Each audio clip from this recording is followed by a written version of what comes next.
你的良心都讓狗吃了。别人抱着娃你都不可能给我看。过去2個禮拜，只要你刷手機，大概率都躲不開鄒市明和冉盈瑩的新聞。評論區裡面幾十萬人已經判完了，這個女人掏空了全網。首先說，我不這麼認為。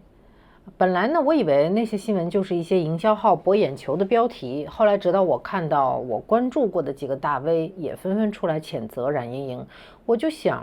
這會不會是第2個張小慧？夫妻之間出了經濟問題，女人又成了背鍋的嗎？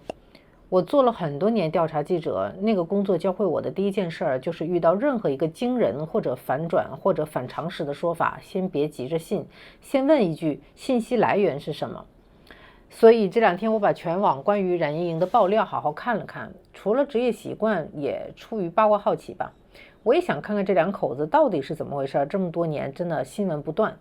我可以先告訴你片頭那3類新聞的結論，有一類呢是查到最後連爆料人都不存在，有一類呢是一半是真的，另一半是編的，還有一類呢是玩了個很雞賊的偷換概念。咱們來一條一條捋一下這些新聞或者說說法吧，其實它也嚴格意義上講不能叫新聞。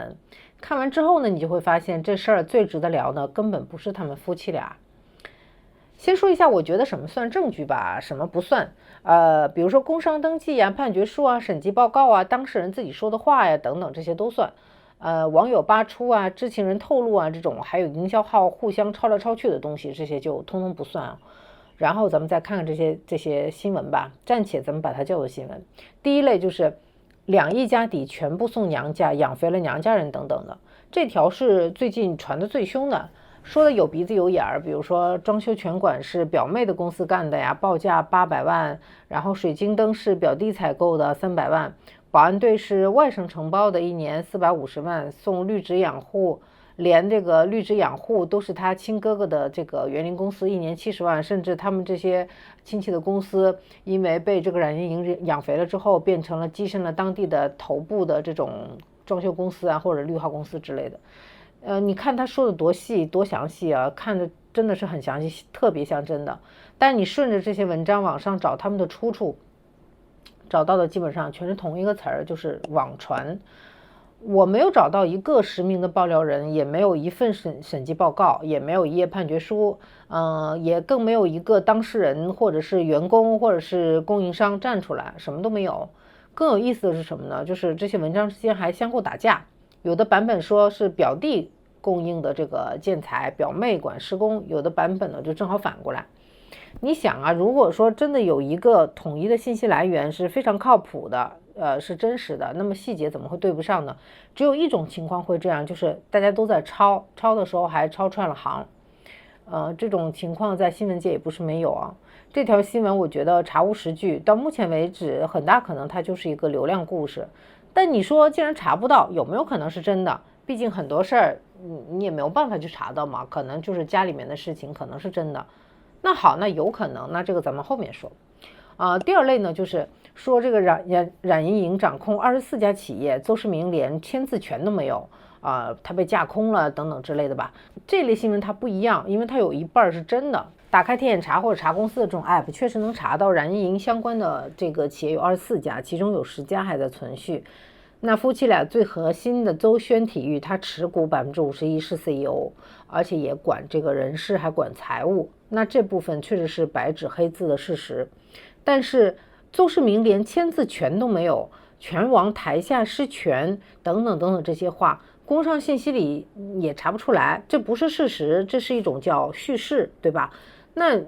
就是怎麼說呢？這種敘事結構就是基本上是大家看着這個股權結構腦補出來的一出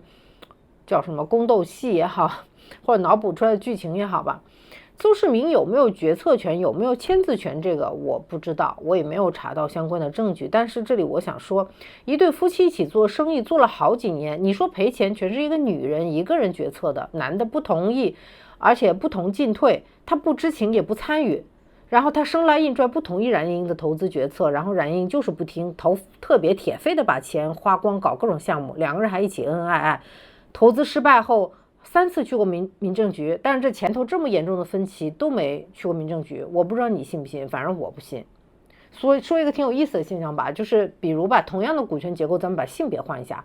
丈夫控股51%當 CEO， 妻子掛名监事，標題會怎麼寫呢？大概率是拳王運籌帷幄，妻子安心相夫教子，而且拳王還給妻子留了多少的股權，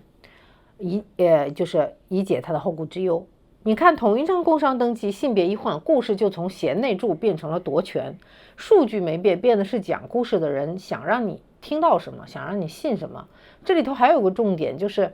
咱們的社會習慣性的敘事往往都是這樣的，就是很雙標的，你換一下性別，結果就完全不一樣。就不說別的吧，就說給人起外號這件事兒就不能看出來。比如說同樣描述一個人發福吧，男的肚子大叫將軍肚，女的就是媽媽臀，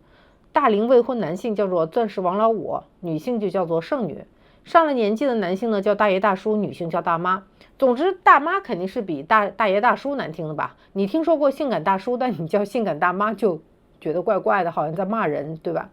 总之呢，这一類新聞我覺得需要辯證和多維度的去看，不是一句話可以評判的。再看看第3類，大概率就是指責冉莹瑩揮霍敗光2億的這種新聞。這條玩的是個偷換概念。揮霍是什麼呢？這裡面的揮霍主要是他們講的這個揮霍啊，就是這新聞裡面講的揮霍，主要是指的冉莹瑩生活奢侈啊，買包、購物、享樂什麼等等之類，甚至去馬爾代夫等等之類的。但这2億是怎麼沒的？咱們看看公開報道裡能交叉印證的這個賬吧。這個拳館呢大概是虧了1.6個億，每個月固定支出是300萬左右，開了5年，只有1個月是賺錢的。然後他還有 P2P 的理財是8000萬血本無歸，再加上這個火鍋店呢還有一個開了18個月就關掉奶茶店呢，零零碎碎又是幾千萬。這叫什麼呢？這叫經營失敗，或者叫投資失敗，對吧？經營失敗，有的人他是純運氣和環境問題，有些是跟個人能力有很大關係。鄒市明跟冉莹瑩的創業失敗，說實話裡面肯定有很大原因是重大決策失誤，但這屬於揮霍嗎？肯定不是，就是買包享樂做美容就能花掉的，他肯定是在生活品質上是花了很多錢的。但是作為一個已經生活在上流社會中的女性，她買奢侈品和有多少雙鞋之類的，這個就仁者見仁，智者見智吧。要求一個有錢有名的女的過簡樸的生活，這個也不太合理吧？她可以自己選擇，但是不是必須嘛？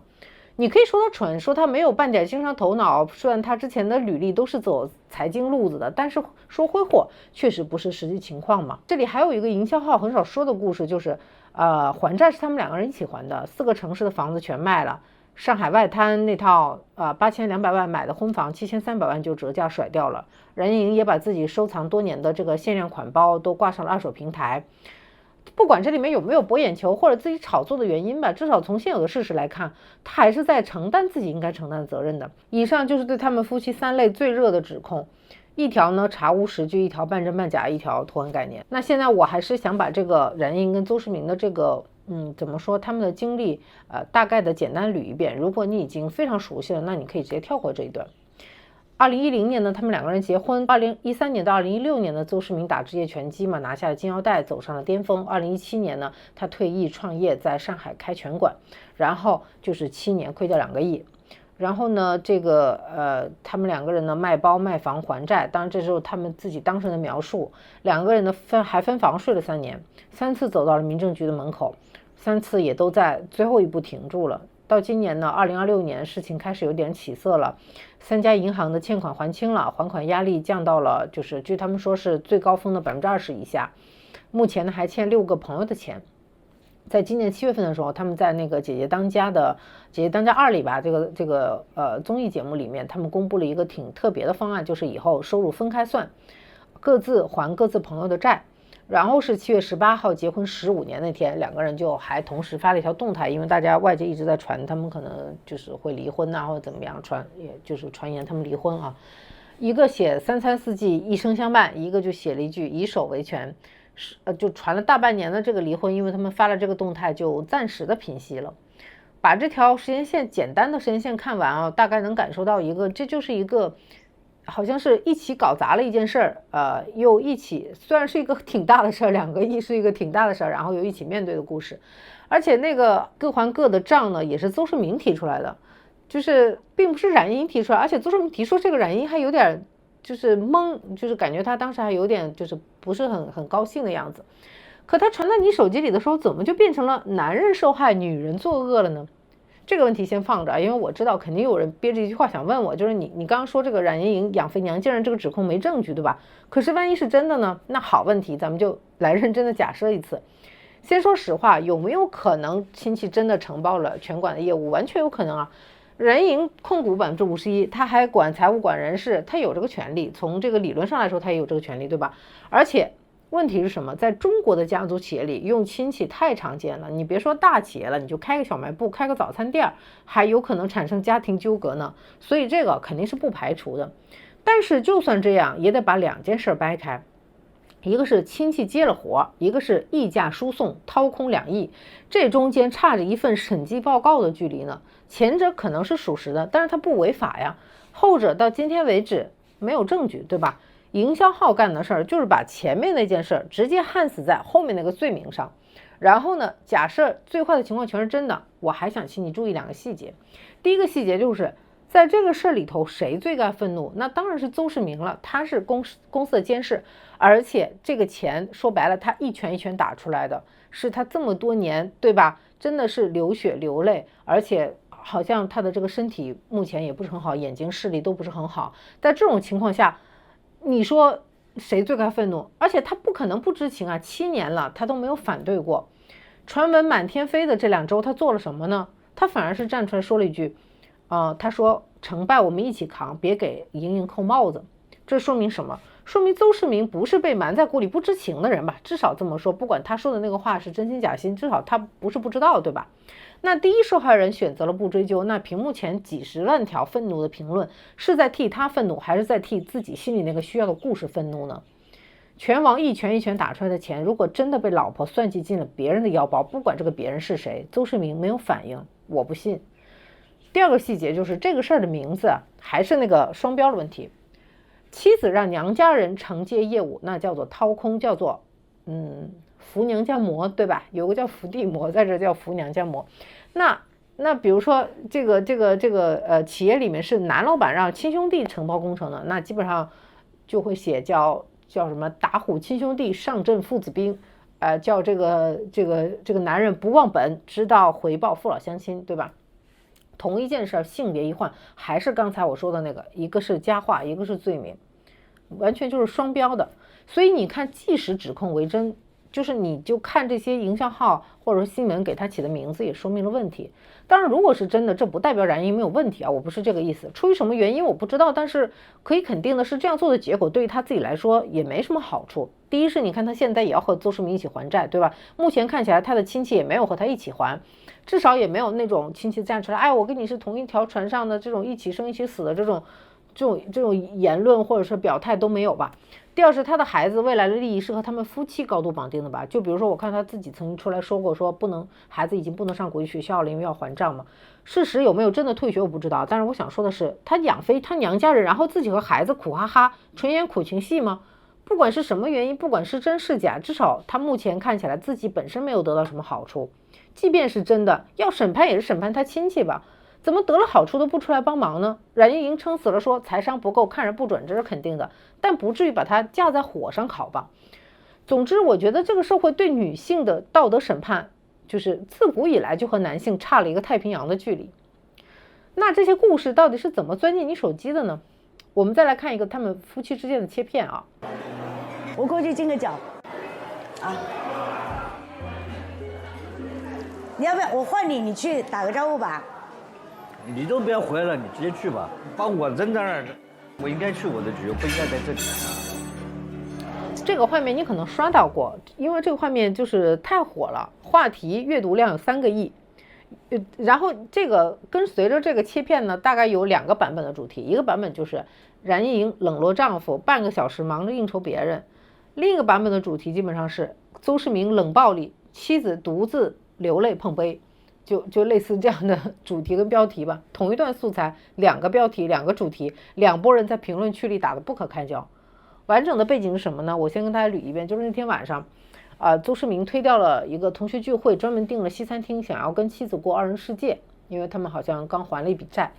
結果呢，鄰桌沒想到到了那兒，鄰桌坐着的是兒子籃球隊的家長。冉莹這個時候就過去敬酒，就跟鄒市明說好幾分鐘。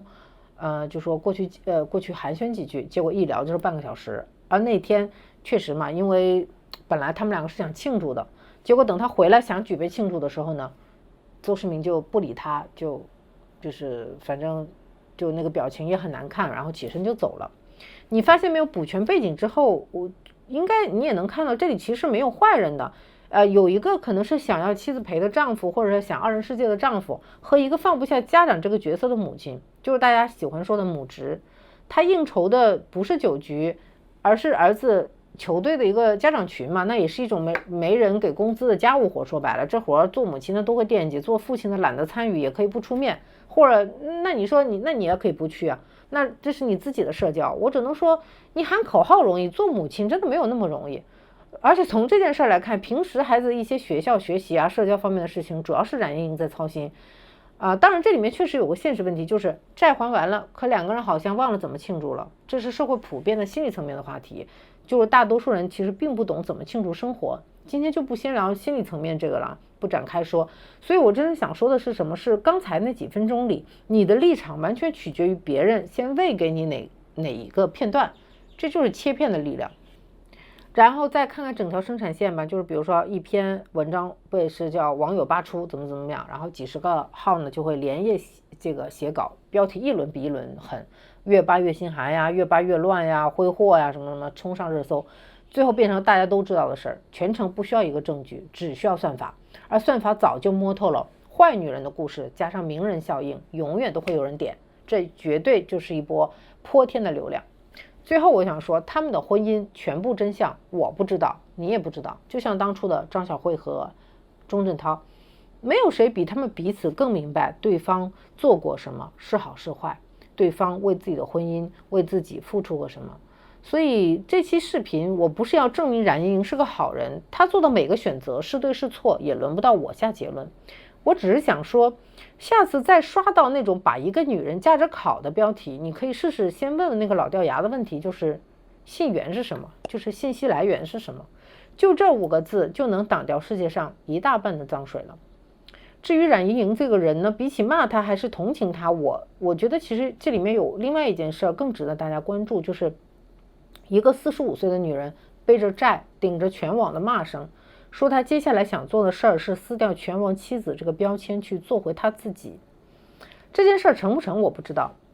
他說這話有沒有只是為了一時的流量我也不知道。但一個人在一敗塗地之後還打算重新長出一個自己，如果他真的願意去做這件事本身，比所有的熱搜都值得看和關注。